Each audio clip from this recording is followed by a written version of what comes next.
Hey everybody, it's that time again. Time to live your dream. This is the Livin The Dream video podcast.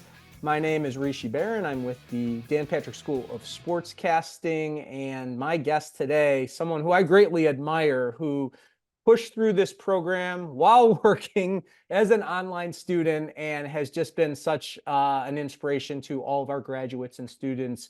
I'm talking about Tiana Lefmann. Right now, she's a sports content associate at Spectrum SportsNet LA. Tiana, kind enough to join us from your hotel room while you're out to watch your New York Yankees in the city. How you doing? I'm doing well. Thank you, Rishi. So we are going to go through your journey, and it's been quite the life that you've lived so far, but we like to start at the beginning. Where did the dream of becoming a sportscaster start with you? Well, it didn't actually start early in life. I wanted to be an athletic trainer for a long period of my time because I've always just been inspired by athletes, just kind of the things that they can put their bodies through. I honestly believe, elite athletes have superpowers. I mean, they can endure, they have strength that we just don't all of us have.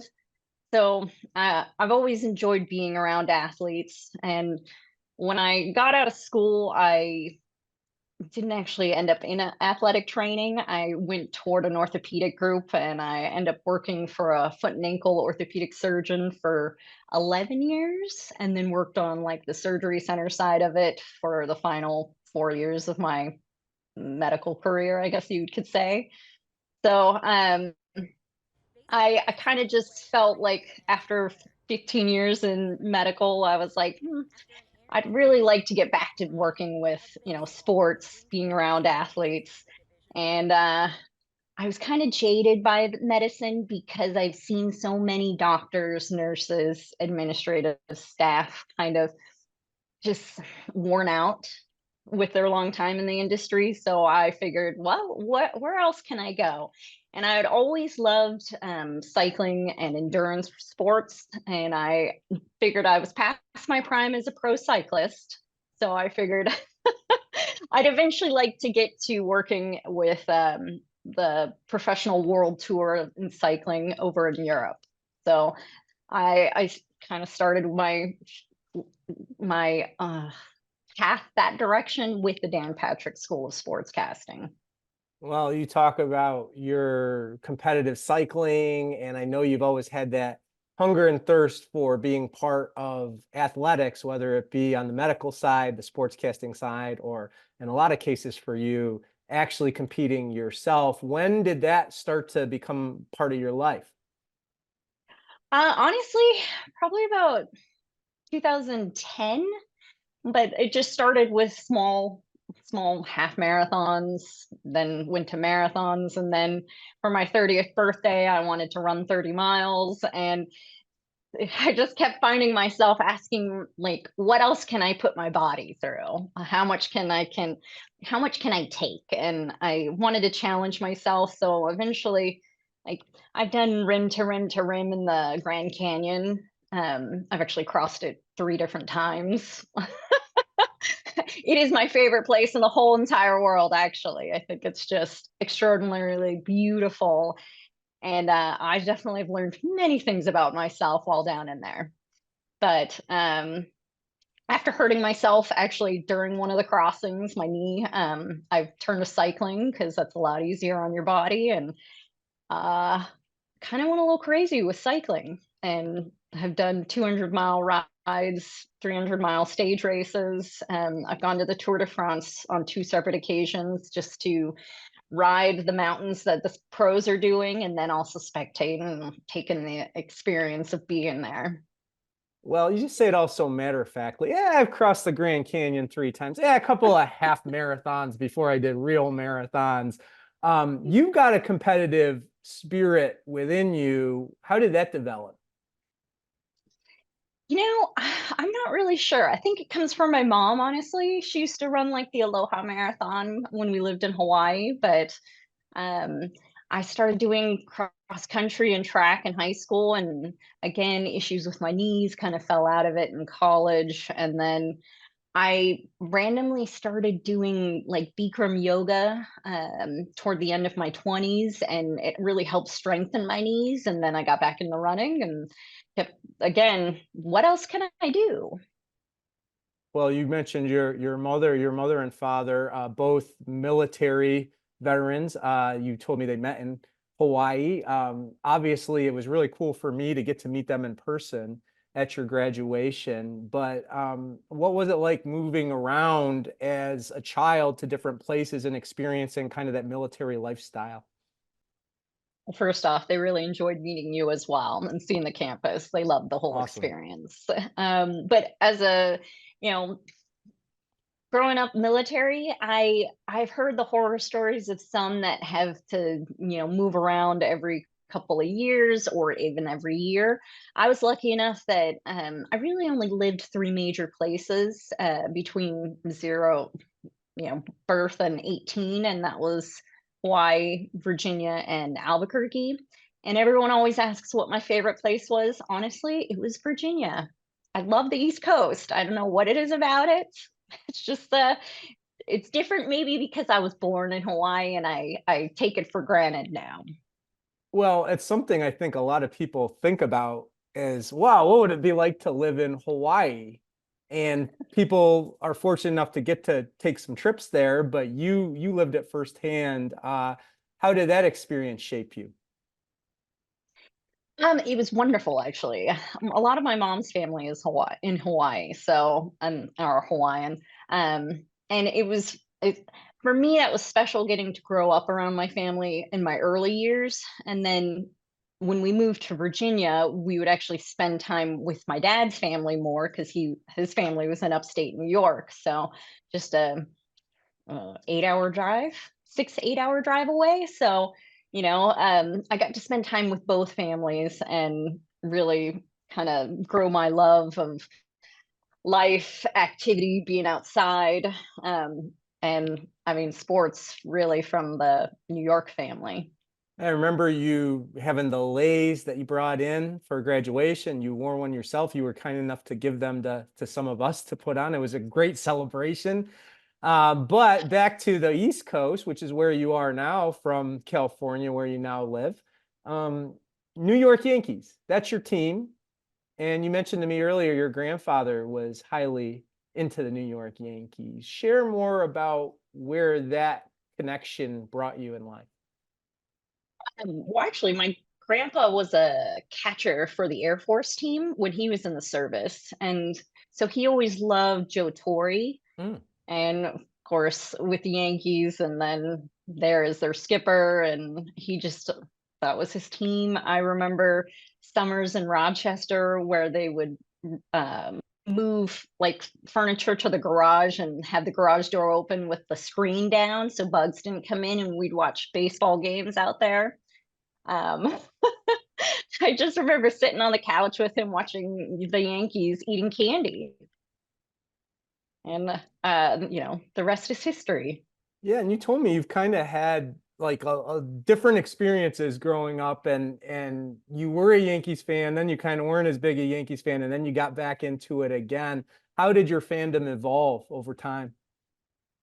Well, as a teenage girl and in college, I kind of fell off the wagon because, you're busy with school, and I was busy with sports, and uh, I was doing a lot of like competitive singing in high school and college. So I kind of just lost track of sports at that time, and then kind of circled back to it. And I I now am the only Yankee fan working at a Dodger network. Well, you were sharing a story about a hat, right? Your grandfather, you got a hat from him. What was the significance of Yes. that? Well, actually, it's when my grandfather passed away back in 2010. My parents, his family wanted someone to have the hat that was a true Yankee fan, so they gave it to me, which I thought was kind of crazy that I would be the only one in the family.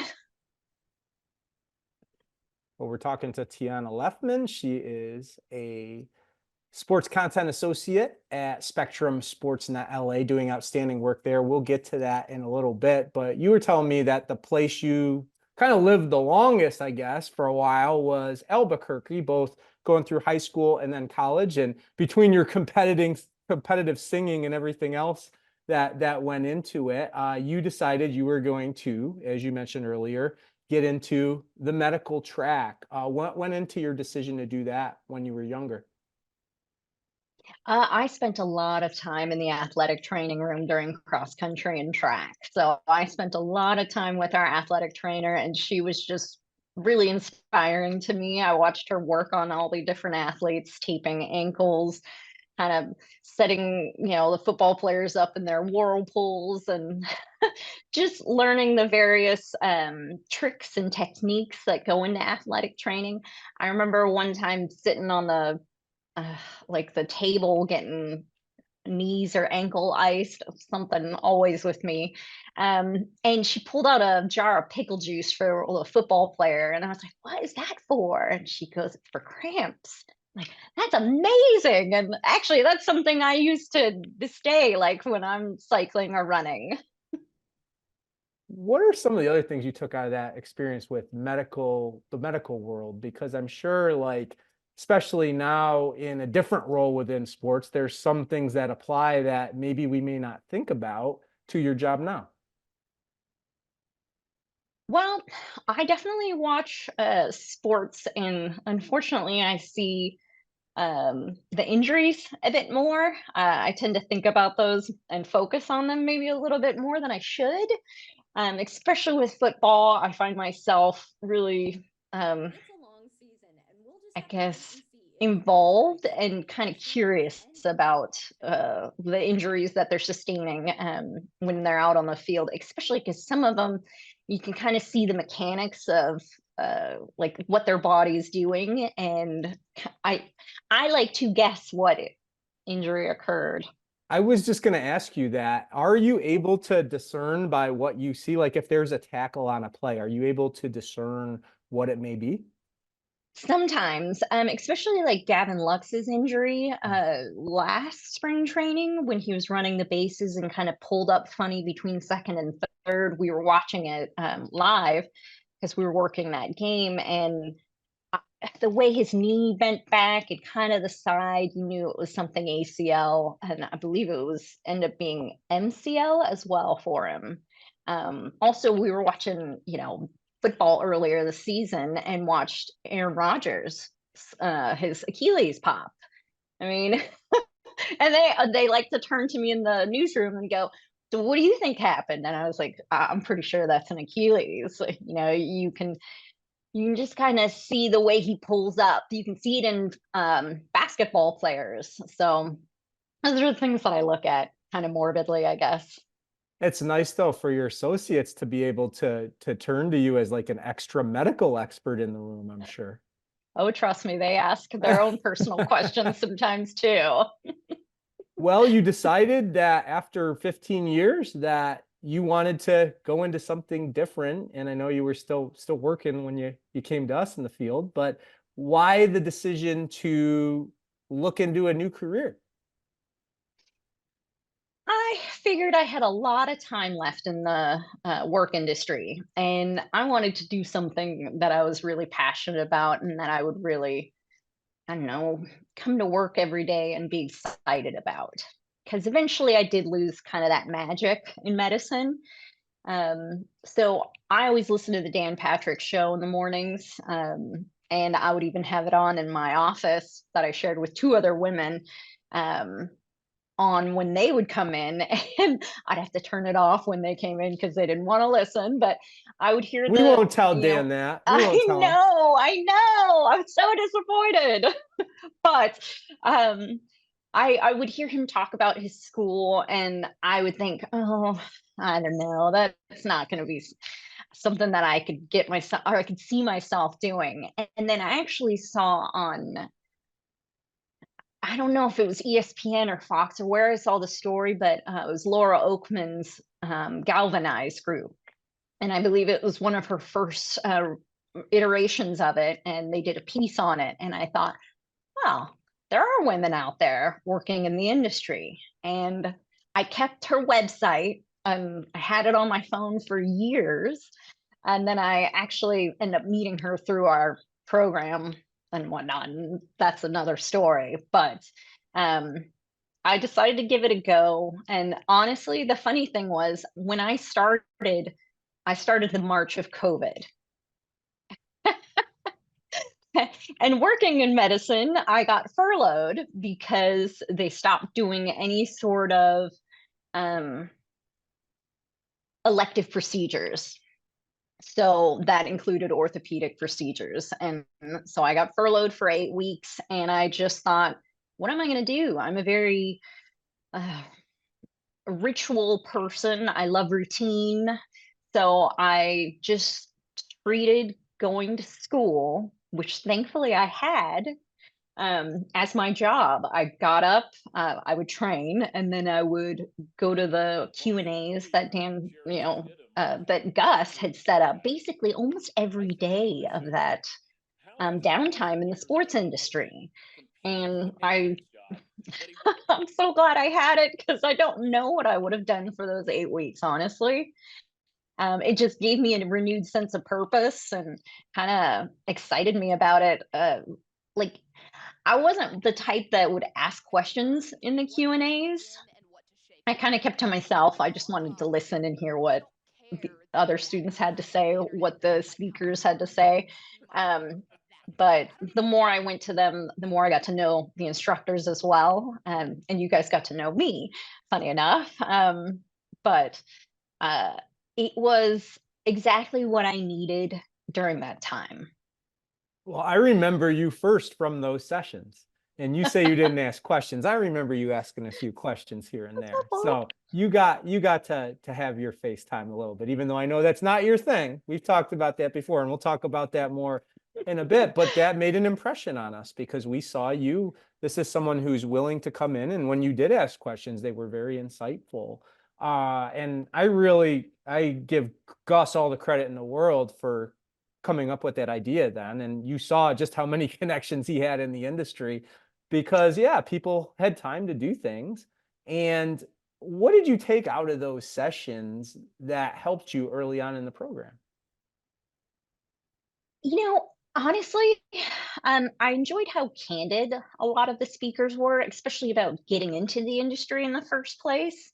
And actually, Gus and I had a conversation over the phone at one point as well, early on in my month of being there, just because my own like insecurities kind of arose. But then hearing people actually in the industry talk about what they went through to kind of break into it, kind of it made me feel less apprehensive about the situation and more confident about the possibilities that are out there.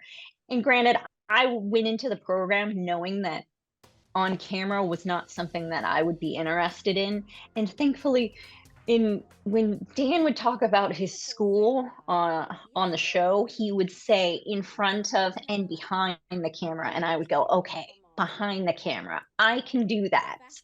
I love like with my doctor that I worked with for 11 years, that was my job. I made him look better. I made him look like his practice was stronger and a well-oiled machine because of how I supported him. So I figured that's something I can do in this industry and feel confident about too. The irony with all of that is Tiana's really good on camera and she doesn't want to believe it, but you'll see some of Thank her you. work pop up here and there during it. And you can probably tell just by the way that she carries herself in this conversation that if she wanted to be on air, she would be very good at it. But you didn't. And you knew, as you said, you would have to do some of that. What motivated you to still put in your best when you knew you had to perform? Honestly, it's because of endurance events, endurance racing. I knew that I could endure. I knew the program was 28 months long, and all the on camera work would make me uncomfortable. And I knew I would be uncomfortable with it, but I knew it wasn't going to kill me. I could get through it. Um, it was a lot of work for me in the beginning. And I think it took me up until Christine Wynn's class when she finally was like, how many takes did that take you? And I was like, somewhere between 20 and 25. And she goes, that's too many. You're trying to be too perfect. You just need to get in front of the camera and make it happen. And don't get discouraged if you mess up a word or, you blink funny or anything like that. So I was so hard on myself on camera, and I'm still hard on myself. That's actually something I hear at work too. But I'm still, pretty critical of myself. But honestly, I just know that I can get through anything because I can just endure. I can be uncomfortable. Well, before I get into that, your endurance and how that has helped, I do want to say one thing that I share sometimes as advice for other students is you're in a category, and I feel like I'm in the same category, that we are kind of perfectionists with a lot of stuff. And it's difficult because you are hard on yourself, right? And the key to it, in my opinion, is this: continue to be critical of what you can improve on. Don't lose that. But at the same time, be good to yourself because you're putting in maximum effort. You're working extremely hard. And honestly, like, everybody's going to make mistakes. And if it's not perfect, that's okay. So I think that that has helped your drive greatly. I can tell that perfectionism, but it can also be difficult, as you alluded to. Do you have any other advice for students or graduates or anyone who might face that same challenge? Well, and it could be over the top too, unfortunately. Like you can go overboard with your perfectionism. And honestly, I don't think people want to see perfect. They want to see someone being real and honest. And I think that was something that I lost sight of in my own insecurities of wanting to be perfect. But I enjoy watching, sportscasters having fun and being silly and being themselves and relaxed. And I could tell that I was definitely not relaxed in a lot of my work. Well, you have done amazing work, not only for us, but now in your current job at Spectrum SportsNet. So keep up what you're doing. And honestly, like, I was just looking up some stuff before we started this broadcast. I was pretty impressed with your endurance training career too, from running to cycling to triathlons. Like, not a lot of people have done all that. What drew you in to not only be in competitive sports like that, but to that level? Honestly, it's just pure curiosity. That was what what else can I do? And I've reached the point now. I've done 5 Ironman and 11 half Ironman. I've reached the point and I know where I'm comfortable, where I like to suffer, because there's a healthy amount of suffering in the sport. But I'm definitely not the type that wants to go beyond that distance. It's such a variety too. Like, the skill sets are so different, and I imagine that relates somewhat to broadcasting when you are filling numerous roles within your job and you have to kind of change gears and do something different. How do you think that relates, being able to be that versatile? Well, I've had to learn to be that versatile, um, because, and that's actually something I'm still learning now. I like I guess people say, wow, you must be good at 3 sports, swimming, cycling, and running to be in triathlon. And I'm good at enduring them. I'm good at getting through them all in a quick pace and like in a comfortable manner. And I'm somewhat fast. So I a jack of all trades, master of none. That's the best way to put it. Maybe not a master, but you're pretty good. You're pretty good. So, I'm pretty pleased with where I've gotten. Yes. well, I would imagine that that endurance has helped you through what you had to do working full time and also doing the program. I'm sure during the furlough period, it was a little easier to get those discussion posts in plenty early. But after that, you had to deal with two major things going on at once. How did you handle that? Time management. I just knew what I needed to get done in how the allotted amount of time I had available to me. And trust me, my parents got lots of phone calls of me having mini meltdowns because that's what your family and friends are there for, support and to help you, allow you to lean on them and kind of, man, they're family and friends are definitely a big part of endurance too, because they kind of help take on some of that brunt, whether it's just listening or providing good advice.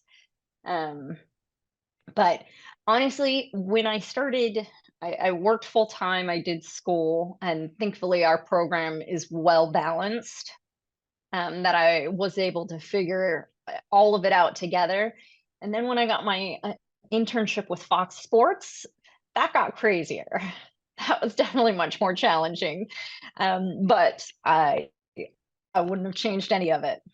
Well, tell us how you got that internship, because I think that's something people would be curious about, especially you having that opportunity to be out there in LA. Well, I responded to Gus's email actually about students. They needed freelance employees for Fox Sports to work NFL games. And I live about 30 miles away from SoFi. And I was like, well, I could do that too. um, so I started working the both some Rams and Chargers games, whatever was on the Fox broadcasts. And then Jacob Ullman reached out to Gus and was like, "Hey, we have a spot on our spring internship. Do you have anyone in mind, or have anyone that would be interested?" And Gus reached out to me and asked me if I would be interested. And why would I turn that down? Well, that's an opportunity that I think a lot of people would dream to have, but it's also scary because it's like, oh, I'm going there. I got to show them what I could do. So, how did you stand out while you were there? Honestly, some of it was my age, a little older, a little more mature, and that was something Gus had actually told me in that phone call my first week or first month of school when I had some doubts about my age. He was telling me that that's actually to my advantage. Employers are going to look for someone with some maturity and life experience. They're not needing to cultivate a human being. You already, you have your um, values, routines again, and responsibilities. My work ethic is, I guess, ingrained in me at this point, especially having two military parents. um, So I, I thankfully Gus, thought of me. I I was with a bunch of younger interns, four other younger interns still in college themselves, and honestly, I felt a little like their mom. They would ask me for advice on things and kind of just bounce ideas off of me, which I appreciated, and it was a great experience. Honestly, it got me to think outside of my own comfort zone. Very important. That's Tiana Lefmann of Spectrum SportsNet LA. You're in that internship. What did they have you do? What was the whole experience like for you? It was so it was spring, and it was their NASCAR season. NFL had ended, so we were starting NASCAR, and got to go to a couple of NASCAR races, the ones that were on the East or West Coast, excuse me, to start the season: Vegas, Phoenix, Fontana, and kind of worked as just a runner for them and got to be around the track, be around talent, and it's an experience for sure. And I learned all about NASCAR. I again made that my job. I would come home from work and I would learn. I would sit down in front of uh, the recorded races because I don't have time. I didn't have the time to actually watch a race in its entirety. So I would watch small bits of the races between the actual races themselves, just to learn, get to know the drivers, get to know the tracks and the sport itself, because I really didn't have much experience in NASCAR. You may get into a field or an industry that you're not super familiar with or you're not a fan of, and you're going to need to learn it. And I was like, how am I going to learn a new sport? Well, you watch it. So that, again, I just made that my job. And our project as interns was to come up with an idea. The Clash at the Coliseum, it was the first year they did that race. So it's just an exhibition race. It's to bring in more eyeballs. And that first race, something like 75% of the ticket holders had never been to a NASCAR event, which is huge for the sport. So they wanted us to come up with another idea, where pick a place, kind of design how the race weekend would go, and all the logistics of it. And I loved it. It was great. Trust me, I went through lots of different ideas and finally, came up with my winner. Well, it's fun when you find something that might not be your cup of tea to start, and then you dive into it and you find the different aspects of it that appeal to you. And credit to you for taking the time to do all that extra work. Not everyone would do that, but that's what makes one stand out in this industry. What are you willing to do to go above and beyond everybody else? Yes, and honestly, I think I also needed to learn, like, everyone looks at NASCAR and just has their preconceived notions about it. I needed to form my own and my own opinions and thoughts. And I learned that those guys, what they do is incredibly difficult. I mean, I get tired driving 45 minutes to work, and they're driving, at 100 plus miles an hour for hours. I mean, that's an endurance event. So yes, I did learn and I got excited about it too. Endurance event, that's right down your alley. That's what you love. Absolutely. Well, you also had the endurance of getting through the long program of the Dan Patrick School of Sportscasting. What about the coursework helped you to develop your skills? You know, honestly, I had no idea that I was capable of being on camera. Uh, and yes, I can tell you many of my early projects were not comfortable. Many of them were very forced and stressful. And I think that came across. And again, the courses are designed so that it's repetition. You're doing things over and over. It's reps. So the more you practice something, the easier. I don't know if it gets easier. The more conditioned you are for it. And that's where I kind of started to get into the ease of the whole program. Um, I have to share one funny story about Gordy, because he does the live stand-up class, and oh my gosh, that class killed me because I had to go out in the field, and I did not like being out in public trying to record something because like, for all the reasons that you learn in the class, um, I don't like it. And he would show us videos of all these stand-ups going wrong, and on one of our lecture days, he was like, so what did you guys learn from this week's videos? And I said that I still don't want to be on camera. And he laughed so hard. I think he was disappointed that it had the opposite effect on me. I'm sure he loved it. I'm sure he loved it. Well, when did you start to find your comfort zone in terms of knowing, hey, I might have a future in doing this. I came here with those goals. I'm pretty good.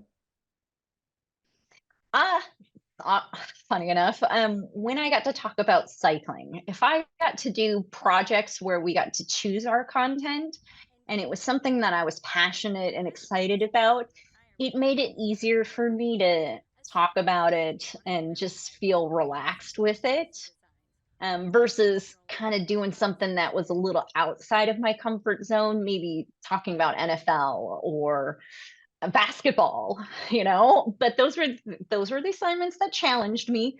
But definitely more enjoyable was when we got to kind of choose our stories. That's Tiana Lefmann of Spectrum SportsNet LA. Where did you see the most growth in yourself, not only as a broadcaster, but just kind of in terms of overall growth during your time with us? I mean, the growth was on camera. Hmm. And I did learn, and especially because we use Premiere so much, I really enjoyed editing. Like, I loved being on Premiere. I thought it was so fun to see what we could do on there and kind of the effects and how to manipulate the content.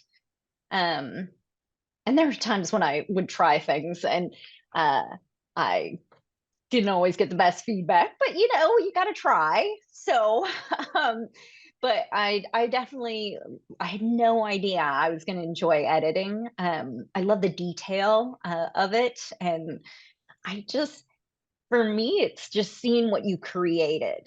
And with being an online student, you got to be all parts of the job. You were the writer, you were the editor, you were the talent, you were the producer. So um, that was definitely a huge advantage for me being online because um, I have heard that being on campus is a little bit different. You have a control room there to kind of guide you, whereas online it's all you.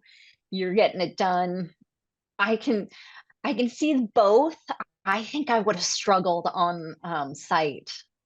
I doubt you would have struggled, but you're right. There's a different skill set that's more nurtured, I guess, by each of them. On campus, obviously, you're getting to be around the set and that environment a little bit more. Online, you do have to be more independent in all phases. And for you, someone who didn't want to be on camera, you got all those benefits of doing everything yourself because you were in total control of that.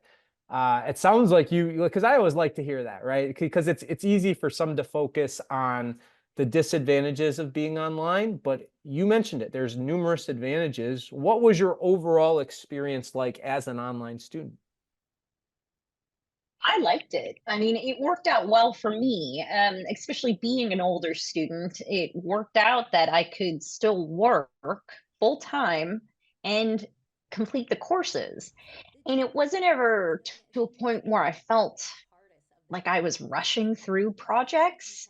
I was still able to put my best work into what I had in front of me because the amount of time that I had to work on them was sufficient. And I I mean, it was a good experience overall. It was a great experience. It was wonderful. And I mean, again, I learned things about myself that after spending hours and hours, hundreds of hours by myself with just me out on the road or swimming, um, I just thought it was crazy that I'm still learning something about myself even after all these years at this point in my life.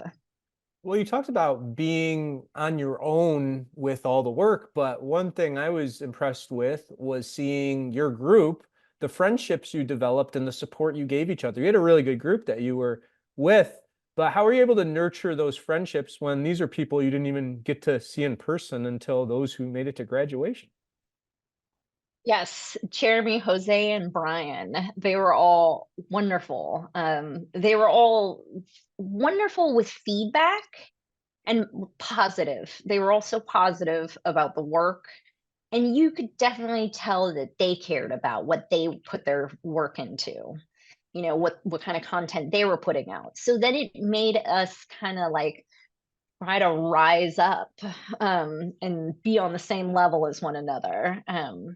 Kind of not competitive, but you want to, you see your classmate putting out something, of great substance, and I'm like, oh, I could do that too. And honestly, all of our feedback was very helpful. And I would take their feedback and just pour it into my next project. We touched on it earlier that you were able to attend graduation in person, and you did get to meet some people while you were there, not only classmates, but instructors that you'd never met, including me. Yeah. What was that experience like being there in person to celebrate your graduation? I don't know that I've smiled that much in so many years. It was wonderful. It's just I m my family was very impressed with the way that the graduation was handled. They thought it was very professional and elegant and really liked the whole ceremony. And then getting to take a tour of the studio was tons of fun. And again, meeting all of you and my parents, could put names with faces. And yeah, it was a great experience. It was a little stressful to sit in the control room seat. I think you had class going on. And so I sat in the control room and worked as director for one of your students' spots. And I was like, oh, this is stressful because it's his project. But that's what I want to do. That's eventually where I want to go. So I can see where being on campus, especially for someone that wants to work behind the scenes, like you get to practice being in the control room. And I mean, whereas the students that want to be on camera, they sit in the studio, and the studio is fabulous. Yeah, it was your final exam, I guess, right? You already graduated, but it was your chance to learn just a little bit more before you went out the door. And you touched on it earlier, the support you got throughout your time. Not, you did it alone, but you didn't do it alone. You had people there to support you. How much did that mean to you to have that backing, your classmates, your instructors, your family, everybody that was kind of were your cheerleaders through it all? It meant the world to me. And honestly, a lot of times I would go seek more feedback. And Gus can tell you, I sent a lot of my projects to him just to get more feedback. And his was very kind of looking at it from the real world point of view. It wasn't like a student's project. It was, how would I see this as a producer in the real world, and what kind of feedback I would get on a higher level. And oh, I got it. And I loved it. I mean, that was why I sent it to him, because I needed to know. And it wasn't like I was like, oh, I'm gonna work on my on camera and get stronger on it. I was wanting to know like my editing, my writing, um, and like the content that I was creating. I wanted just more in depth, and Gus was wonderful at providing it for me. He sure was. He And he went through months of it. well, you know what?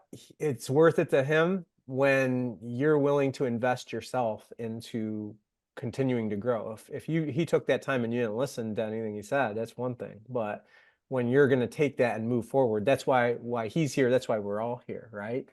And things came full circle with you kind of toward the end when you talked about getting that motivation from seeing what Laura Okmin was doing with the GALvanize program. And then you got to go and work with Laura Okmin. Take us through that experience. Well, funny enough, I met Laura Okmin just through Fox Sports working as a freelance runner. And the first time I worked with her, I was a little starstruck because here was this woman that had put into my head that I could work in sports media. And I debated about telling her, and I was like, "Oh, she's not gonna care." And so I was talking to my parents about it afterwards, and they were like, "You didn't tell her?" And I was like, "No, because I don't think that's gonna matter to her." And then sure enough, I worked a game a couple weeks later, and I was like, "Okay, I'm gonna tell her." And immediately she opened her arms to me and was like, "What is your email? I need to get you on the galvanized email list so that when a opportunity or a camp arises, you can be part of it." And I was like, wow, that was unexpected, honestly. I was touched, I guess. Like, I was just blown away by someone of her caliber kind of reaching out, and that's what she does. I've watched her for 3 years now on the sideline, and I, uh I watch her pregame where she goes and chats with the coaches, various players, and her relationship that she has with them is really inspiring. To see the way that players light up when they see her, the coaches, Pete Carroll, Geno Smith. I mean, I, I'm inspired by it, and I sometimes go, well, maybe that's something I could do. But then I get afraid again. But I figure again, I have plenty of years in this industry, and I'm just still taking it all in and learning. I look at the last year and a half with SNLA as this amazing, wonderful learning experience. I am constantly trying to pick other coworkers' brains or think of a better way of doing something, more creative, some what different way of being more efficient in a assignment that I have to do. So uh, who knows? Maybe I'll get there. You are doing something that Laura is, though. You're working in the industry. You are a professional in the sportscasting industry now. What's it like living the dream?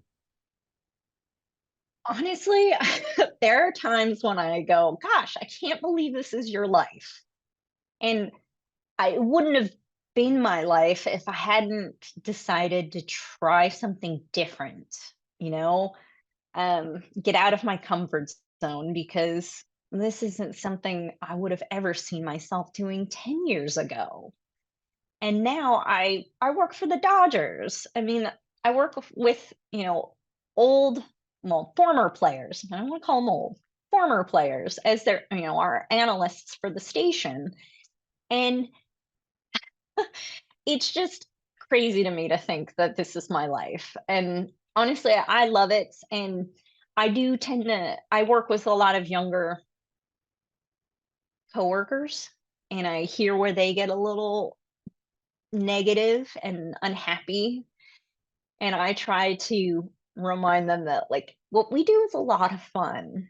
And it is, as my Stu, our coordinating producer, likes to remind me, it is not brain surgery.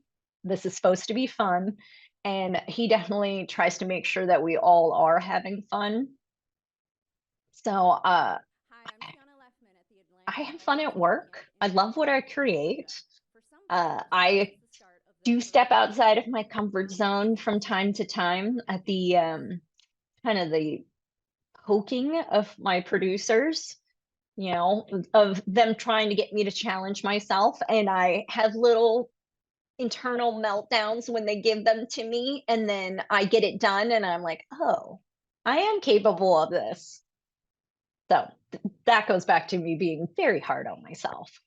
Yeah, but you get the job done every I time. do. And I think that perspective from working in a different industry first helps you enjoy it even more because you know what life's like in a different job. 100%. Absolutely. And I try to be that voice of reason in the newsroom when some of my younger coworkers are getting a little down. And I think, guys, there are a lot worse things you could be doing right now. Well, let me tell you something. Younger, older, middle-aged, whatever, there's always going to be people who complain. And, I always say that 100 just kind of like what you did. Why did you do this to begin with? There's stuff I could complain about anything, but I'm not gonna because there's a lot to exactly. love too, right? So that positive outlook makes a big difference. Wanted to ask you, is there anything about the industry that has surprised you now that you're working in it full time? It's going to sound strange when I say it. How friendly athletes are. I guess I kind of had my preconceived notion that they were all going to be kind of stuffy, stuck up, kind of keep to themselves. And I could understand why many of them would choose that route. But The ones that I've come across are all enjoying life. I think a lot of them realize what they get to do for a living, and they realize that it is special and that they're special. So, uh, many of them have turned out to be wonderful people. And as you mentioned before, some of these athletes are now coworkers because they're part of your team. What was your initial reaction when you started to see some of these people walking around? I'm like, oh yeah, I know who that is. My initial reaction was just kind of keeping to myself. They would say hi, and I would be shocked, and I would just give them a hi, real polite, and keep going. Big game James Worthy would see me in the hall, and he would try to chat with me, and I'd be like, oh gosh. So, I mean, it's something that I've gotten over at this point. Again, everyone I've come across, all the athletes that are our analysts, both on the Lakers side and the Dodgers side, have all been very friendly, curious. They're not just out there, for themselves. Um, so yes, I've enjoyed. I mean, I think on my socials, I have a video of Dontrell Willis pitching to one of the guys in our newsroom, just for fun, and because they like to hit home runs over one of the walls when there's no one else in the newsroom. It's us there late. So just that they can come and be friendly with us, I think that's really special. And now you're covering a team that's had as much preseason candor and thought about this could be one of the great teams of all time, certainly spending more than any other team has spent. How do you feel about being in the middle of all of that? Rishi, I was so excited for the Dodgers season, and I'm a Yankee fan, and I was excited for the Yankees season, but was I was walking into work just so pumped for this season, getting to see Ohtani. I loved watching all of our spring training footage of him working out because, again, I love athletes doing their thing. I want to see them working hard, the kind of um, effort that they're putting out there. And honestly, for me, I really enjoyed watching Ohtani from this angle because as an Angel, never really knew much about him. The numbers that he puts up, he's an MVP, but now I feel like seeing him on the Dodgers, he's funny, he's friendly. Seeing the kind of relationships that he developed with some of the players during spring training was really fun. I mean, like, that was heartwarming to me. And I was like, oh, okay. Again, he is a human being. We just forget that because he is a megastar. He's the most popular athlete in the world. Maybe, maybe some of the Premier League guys, but I still think Ohtani might be the most popular athlete in the The world. modern day Babe Ruth. I mean, we may never see anything like him again in our lifetime. So enjoy it. I mean, the fact that that guy wants to play the outfield is amazing. It shows what kind of team player he is, let alone the deferred money on his contract. I mean, just that he wants to win. And you heard that about him wanting to come over from Japan 6 years ago, and he went to the Angels. And I was like, okay. And then I just knew he was going to sign with the Dodgers because, again, he is someone that wants to win, and I knew it was going to be with them. Couldn't have been the Blue Jays. No, he's in the right place. He gets to interact with you, right? So spend your time around Spectrum SportsNet LA, Shohei. We're talking to Tiana Lefmann, who works there, and we talk about all these experiences, and I'm sure every day is a little different for you, but take us through what kind of a normal day would be like in your life at work. Well, we have our production meeting when we get in and talk about topics for the show, kind of the news that's going on, especially, going into games, injuries, any sort of information. I like to kind of add topics from outside of the Dodgers from time to time, just like as baseball's big pictures. But so we usually have our meeting, sit around and talk about show ideas, which I enjoy. My coworkers are all a lot of fun, laugh a lot. And then we come get our assignments for pregame, whether that's cutting like B-rolls or in bumps, top plays of the week, things like that. I feel like we get a lot of variety with what we do there. So I learned in my time that I really enjoy making things like the in bumps because they're more of the creative side, music and thought calls. And I wish I got to do more of those actually on the Dodgers side. I get to do a lot of them for the Lakers side because they love all that sound from the games on their shows. But and then we watch the game. Depends on what our post game assignments are, whether it's working in Dreamcatcher, which is, the immediate playback for all the post game sound, or, producing the highlight or B-rolls or working with like post game sound. That's something for the Lakers side. They're a little different, but also a little the same.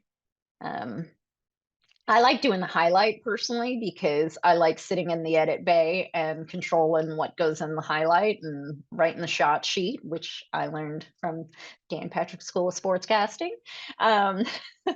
But I feel like it's the largest chunk of work that goes into the post game show. So I want to produce the largest chunk of time. And so I usually volunteer to go sit in the highlight, whereas most people don't like to go in there. How long are the highlights that you generally cut? 8 to 10 minutes, depending on how long or like what's happened in the game. Obviously, if not much happens in a game, it's a little shorter. But yeah, I like doing the highlight. And I mean, I would do it for the Lakers just really as a way to learn the NBA, learn the verbiage, because I work with some really great editors that would help me with the verbiage. So I kind of would do it on the Lakers side as a way to push myself and challenge myself. And then I got to like it. Well, you brought up I got to like the Lakers. Good. It's nice that you like it all. You brought up the in bumps, but are there differences between Lakers and Dodgers in terms of the way the shows go? They are. The Lakers like to use a lot of sound, post game sound from the night before.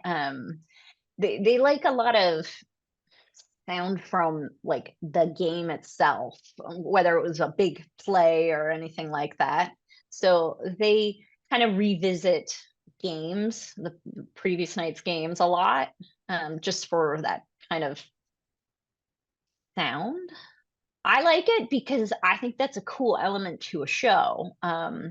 Gives it more flavor and vibe. I did on the subject of challenging myself. I did work on the opening tease for our Korea series in Seoul because I was like, I'm gonna challenge myself this season. Wow, that's awesome. Good for you. Thank you. Well, we can't. I'll send it to you. I'd love to see it. Would love to see it, and it might make its way on here. We'll see. I can't end our conversation before we talk about your big award, Emmy winner, Tiana Lefmann. Obviously the work itself, I know you take great joy in, but what did it mean to be recognized with that award as part of your team?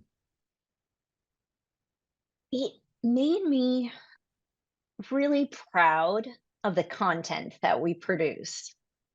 It made me just really aware of like how high level our content is for a regional sports team.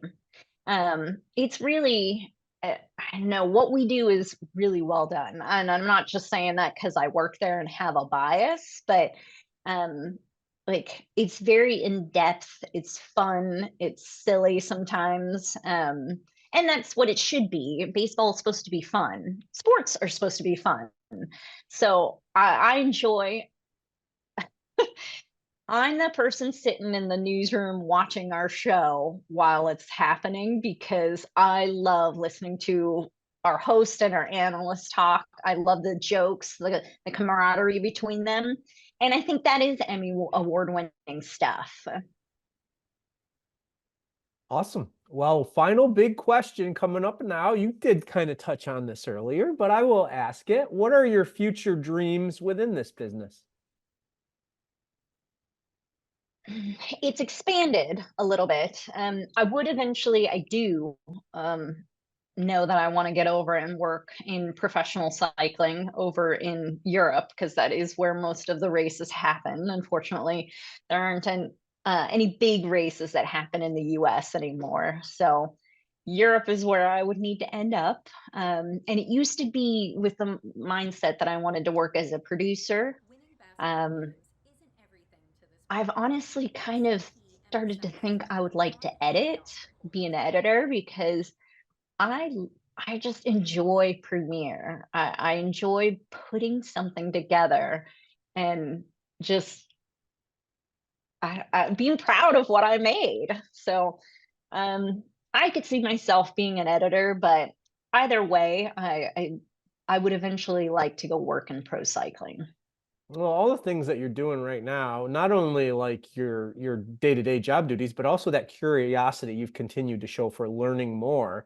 I think you could master any of those techniques. So you'll be in cycling if you want to do that one way or another. It'll just be a matter of what job title it is. So keep doing what you're doing. You're going to be in good shape with it. Thank you. All right. I mean, I'm excited to see where it goes.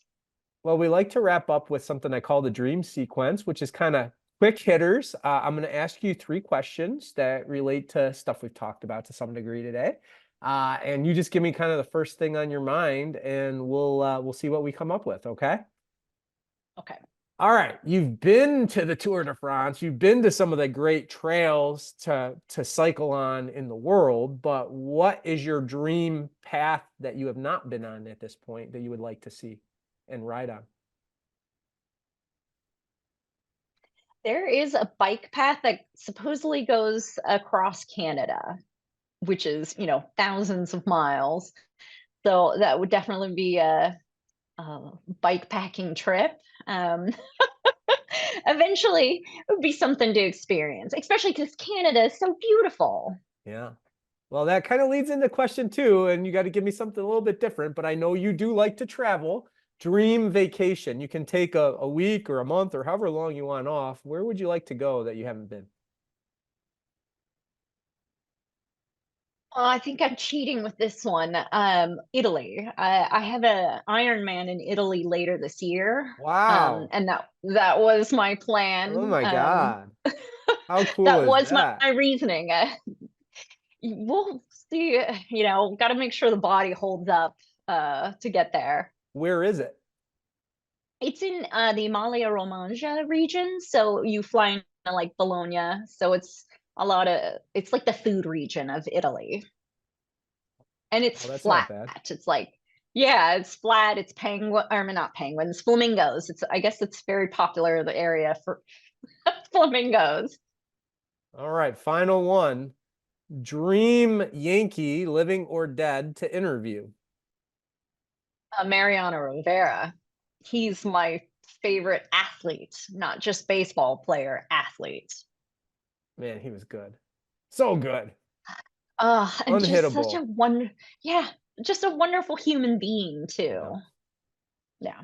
All right. Any final advice you have for anyone, whether they be students, graduates, or anyone else watching this that you would like to impart before we say goodbye today?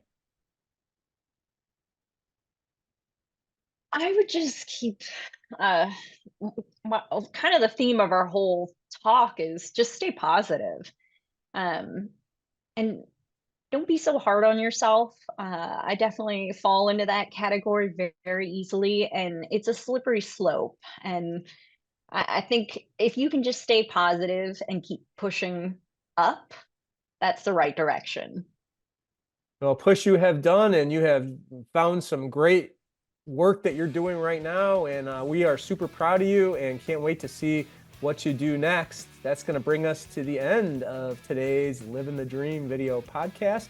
Much thanks to my guest, Tiana Lefmann. Hope she enjoys that Yankee game coming up, and chance to say a good farewell to John Sterling. So I'm glad she gets to be there for that. As for all of you, keep on living your dream.